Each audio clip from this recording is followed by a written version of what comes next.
O Grande Conflito, capítulo 23. O Santuário. O texto bíblico que, acima de todos os outros, tinha sido não apenas o alicerce, mas a coluna central da fé adventista foi a declaração: até 2.300 tardes e manhãs e o santuário será purificado. Daniel 8:14. Essas eram palavras familiares para todos aqueles que acreditavam no breve retorno do Senhor. Mas Cristo não voltou. Os fiéis sabiam que a palavra de Deus não pode falhar. Então era sua interpretação das profecias que deveria estar equivocada. Mas onde estava o erro? Deus havia conduzido seu povo durante o grande movimento adventista. Portanto, o Senhor não permitiria que ele terminasse em trevas e desapontamento, condenado como falso e fanático. Embora muitos tenham abandonado os cálculos dos períodos proféticos e negado o movimento que se baseou neles, outros não se mostraram dispostos a renunciar aos pontos de fé e à experiência que as Escrituras e o Espírito exaltaram. Era seu dever se apegar firmemente às verdades que já haviam compreendido. Com oração fervorosa, estudaram as Escrituras a fim de descobrir qual era o erro. Como não conseguiram encontrar erro nos cálculos dos períodos proféticos, examinaram mais de perto o tema do santuário. Eles descobriram que não existe evidência bíblica para apoiar o ponto de vista popular de que a terra é o santuário.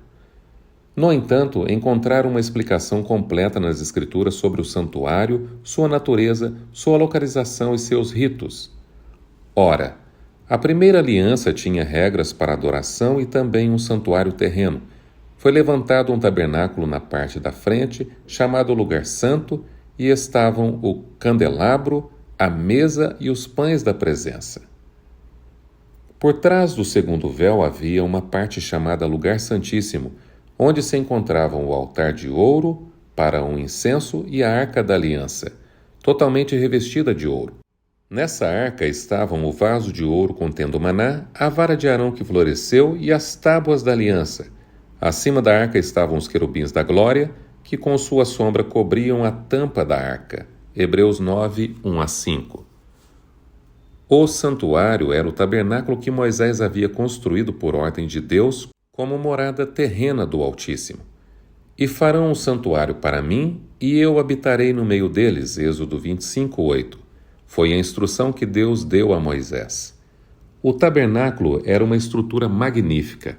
Além do pátio externo, o tabernáculo em si consistia de 2 cômodos ou compartimentos chamados Lugar Santo e Santíssimo, separados por uma bela cortina ou um véu. Um véu semelhante fechava a entrada do primeiro compartimento.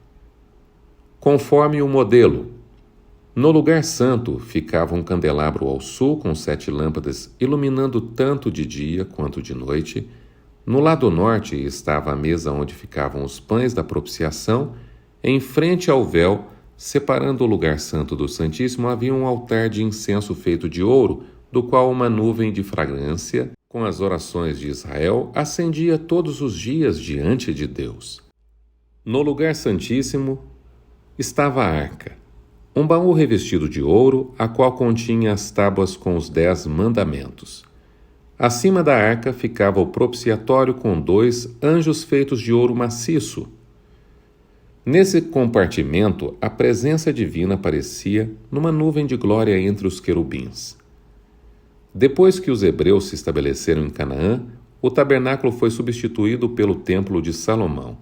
Embora fosse uma estrutura permanente e construída em maior escala, tinha as mesmas proporções e era mobiliado da mesma maneira. O santuário existiu dessa forma, com exceção do período em que permaneceu em ruínas nos tempos de Daniel, até os romanos o destruírem no ano 70 d.C. Esse é o único santuário na terra sobre o qual a Bíblia fala, o santuário da primeira aliança. Mas a nova aliança não tem santuário? Voltando-se mais uma vez para o livro de Hebreus, aqueles que buscavam a verdade descobriram que um segundo santuário da nova aliança era subentendido nas palavras já citadas. Ora, a primeira aliança tinha regras para a adoração e também um santuário terreno. Voltando para o início do capítulo anterior, eles leram: O mais importante do que estamos tratando é que temos um sumo sacerdote como esse, o qual se assentou à direita do trono da majestade nos céus e serve no santuário, no verdadeiro tabernáculo que o Senhor erigiu e não o homem. Hebreus 8, 1 e 2. Aqui a Bíblia revela o santuário da nova aliança. Moisés fez o santuário da primeira aliança, já este foi construído pelo Senhor. No primeiro santuário, os sacerdotes terrenos realizavam os ritos. Neste, Cristo, nosso grande sumo sacerdote, ministra à destra de Deus. Um santuário ficava na terra, o outro está no céu. O tabernáculo construído por Moisés seguiu um modelo. O Senhor instruiu: façam tudo como eu lhe mostrar, conforme o modelo do tabernáculo e de cada utensílio. Êxodo 25, verso 9. Tenha o cuidado de fazer o segundo modelo que lhe foi mostrado no monte, verso 40. O primeiro tabernáculo era uma ilustração para os nossos dias, indicando as ofertas e os sacrifícios oferecidos. Seus lugares santos eram cópias das coisas que estão nos céus. Os sacerdotes serviam no santuário que é cópia e sombra daquele que está nos céus. Cristo não entrou em santuário feito por homens, uma simples representação do verdadeiro. Ele entrou nos céus para agora se apresentar diante de Deus em nosso favor. Hebreus 9, versículo 9 e 23. Hebreus 8, verso 5 e Hebreus 9, 24. O santuário celestial é o grande original. O santuário que Moisés construiu era a cópia. O esplendor do tabernáculo terreno refletia as glórias do templo celestial, onde Cristo ministra em nosso favor perante o trono de Deus. O santuário terreno e seus serviços ensinavam verdades importantes não apenas sobre o santuário celestial, mas também sobre a nossa redenção. Os dois compartimentos. O lugar santo do santuário celestial é representado pelos dois compartimentos do santuário terrestre. João recebeu uma visão do templo de Deus no céu. Ali ele viu ardendo diante do trono 7 tochas de fogo. Viu um anjo que trazia um incensário de ouro. A ele foi dado muito incenso para oferecer com as orações de todos os santos sobre o altar de ouro diante do trono. Apocalipse capítulo 4, verso 5 e capítulo 8, verso 3. Nessa visão, o profeta contemplou o primeiro compartimento do santuário celestial e enxergou ali 7 tochas de fogo e o altar de ouro que o candelabro de ouro e o altar de incenso representavam no santuário terreno. Mais uma vez, foi aberto o santuário de Deus nos céus, e ele olhou dentro do véu no Santíssimo. Ali contemplou a arca da sua aliança, representada pelo móvel que Moisés construiu e guardava a lei de Deus. Apocalipse 11, verso 19. Os fiéis, ao estudarem o assunto, encontraram provas da existência de um santuário no céu. João declarou que tinha visto o santuário no céu. No templo celestial, dentro do lugar santíssimo, está a lei de Deus. A arca que guarda a lei é coberta pelo propiciatório, em frente ao qual Cristo suplica pelos pecadores, apresentando o seu sangue em resgate. Essas coisas representam a união entre justiça e misericórdia, união esta que enche todo o céu de surpresa. Este é o mistério da misericórdia que os anjos gostariam de compreender, que Deus pode ser justo e ao mesmo tempo que justifica o pecador arrependido. O fato de Cristo ter se rebaixado para elevar um grande número de pessoas da ruína e revesti-las com o manto imaculado de sua justiça. Zacarias falou sobre a obra de Cristo como nosso intercessor.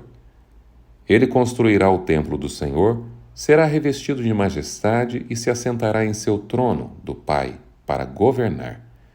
Ele será sacerdote no trono e haverá harmonia entre os dois. Zacarias 6, verso 13.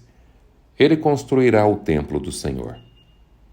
Por meio de seu sacrifício e de sua mediação, Cristo é o alicerce e o edificador da Igreja de Deus, como a pedra angular, no qual todo o edifício é ajustado e cresce para tornar-se um santuário santo ao Senhor. Efésios 2, versículos 20 e 21.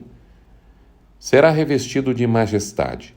O cântico do salvo será: Ele nos ama e nos libertou dos nossos pecados por meio do seu sangue. A ele sejam glória e poder para todo sempre.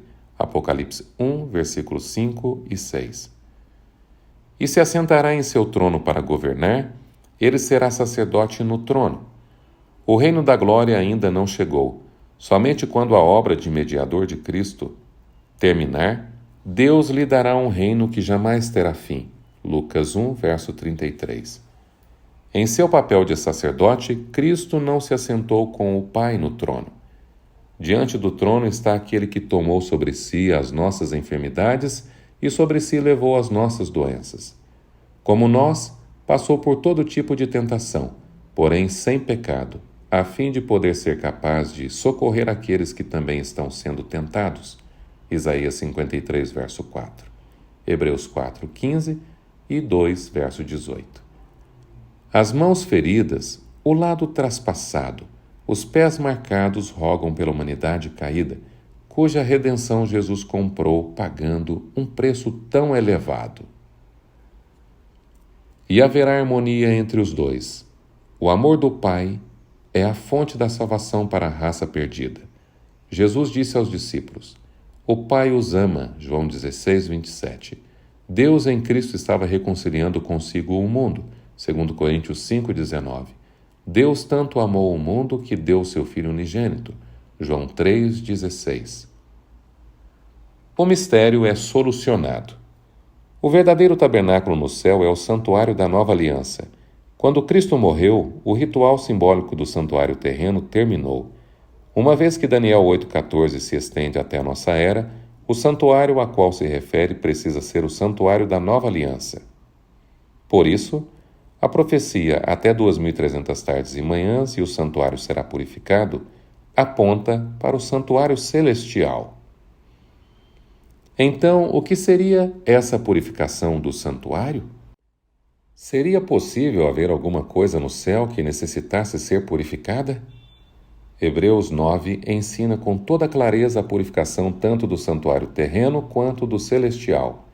De fato, segundo a lei, quase todas as coisas são purificadas com sangue, e sem derramamento de sangue não há perdão.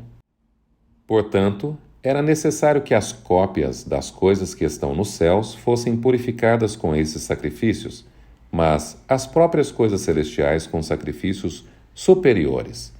Hebreus 9, 22 e 23, ou seja, o precioso sangue de Cristo. A purificação.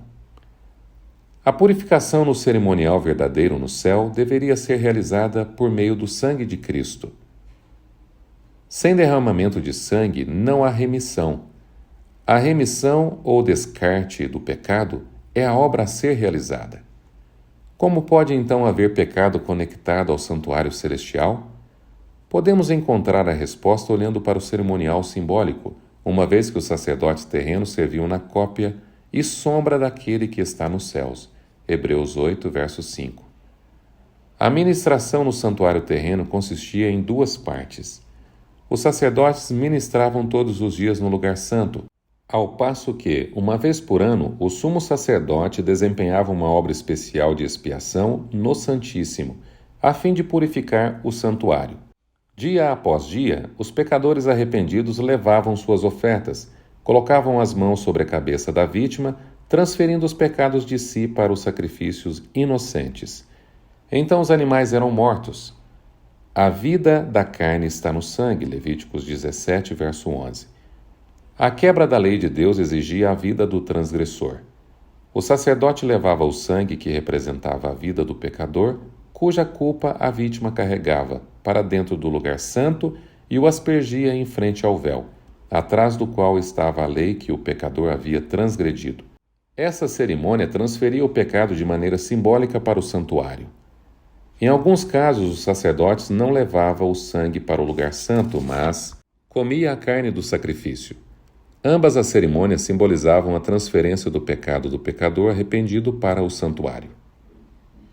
Essa era a obra que acontecia ao longo do ano.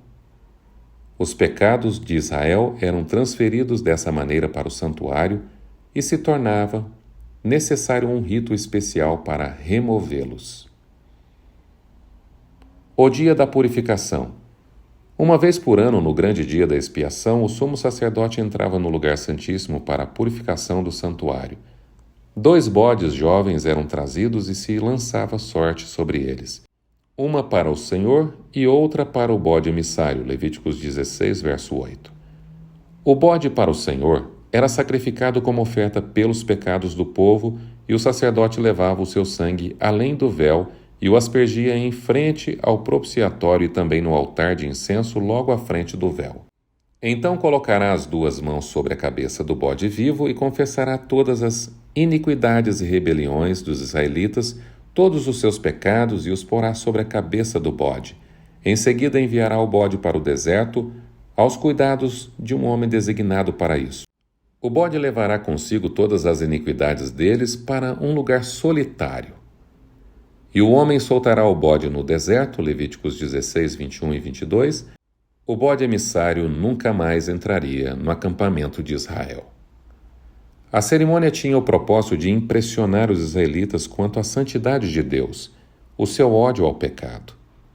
Todos os israelitas tinham a obrigação de examinar o próprio coração enquanto essa obra de expiação prosseguia. Todos os negócios eram deixados de lado e Israel passava o dia em oração, jejum e sondando o coração. Deus aceitava um substituto no lugar do pecador, mas o sangue da vítima não cancelava o pecado. Em vez disso, o pecado era transferido para o santuário. Ao oferecer o sangue, o pecador reconhecia a autoridade da lei. Confessava seu pecado e expressava fé no Redentor por vir, mas ainda não estava completamente livre da condenação da lei. No dia da expiação, o sumo sacerdote pegava um sacrifício da congregação e entrava no lugar santíssimo. Ele aspergia o sangue dessa oferta no propiciatório diretamente sobre a lei a fim de satisfazer suas exigências. Como mediador, tomava os pecados sobre si e os levava para fora do santuário. Colocando as mãos sobre a cabeça do bode emissário, transferia simbolicamente todos esses pecados de si para o bode, e então o bode era levado embora e se considerava que os pecados haviam sido separados do povo para sempre. A realidade celestial. O que acontecia de maneira simbólica nos ritos do santuário terreno ocorre em realidade no santuário celestial. Após sua ascensão, nosso Salvador começou a obra de sumo sacerdote. Cristo não entrou em santuário feito por homens, uma simples representação do verdadeiro. Ele entrou nos céus, para agora se apresentar diante de Deus em nosso favor. Hebreus 9, 24. O cerimonial do sacerdote no primeiro compartimento, atrás do véu, que separava o lugar santo do pátio exterior, representa a obra que Cristo começou quando ascendeu. No serviço diário, o sacerdote apresenta perante Deus o sangue da oferta pelo pecado e também o incenso que subia com as orações de Israel. De maneira semelhante, Cristo apresentou seu sangue diante do Pai em súplica pelos pecados e lhe ofereceu as orações dos fiéis arrependidos com a fragrância de sua justiça. Esse foi o ministério no primeiro compartimento do santuário celestial. Pela fé, os discípulos de Cristo o seguiram até esse primeiro compartimento quando ele ascendeu ao céu. Era nisso que suas esperanças se concentravam. Temos esta esperança como âncora da alma, firme e segura, a qual adentra o santuário interior, por trás do véu, onde Jesus, que nos precedeu, entrou em nosso lugar, tornando-se sumo sacerdote para sempre. Pelo seu próprio sangue, ele entrou no Santo dos Santos, de uma vez por todas, e obteve eterna redenção. Hebreus 6, versos 19 e 20 e capítulo 9, verso 12. Por 18 séculos, essa obra prosseguiu no primeiro compartimento do santuário. O sangue de Cristo obteve perdão e aceitação dos pecados arrependidos junto ao Pai. Mas seus pecados continuavam registrados nos livros. Assim como no cerimonial simbólico havia uma obra de expiação no fim do ano, antes que a obra de Cristo em prol da humanidade termine, há um trabalho de expiação a ser feito para remover os pecados do santuário. Isso começou quando as 2.300 tardes e manhãs terminaram. Nessa ocasião, nosso sumo sacerdote entrou no lugar santíssimo para purificar o santuário. Um julgamento. Na obra da aliança, os pecados dos pecadores arrependidos são colocados sobre Cristo pela fé e transferidos de fato para o santuário celestial.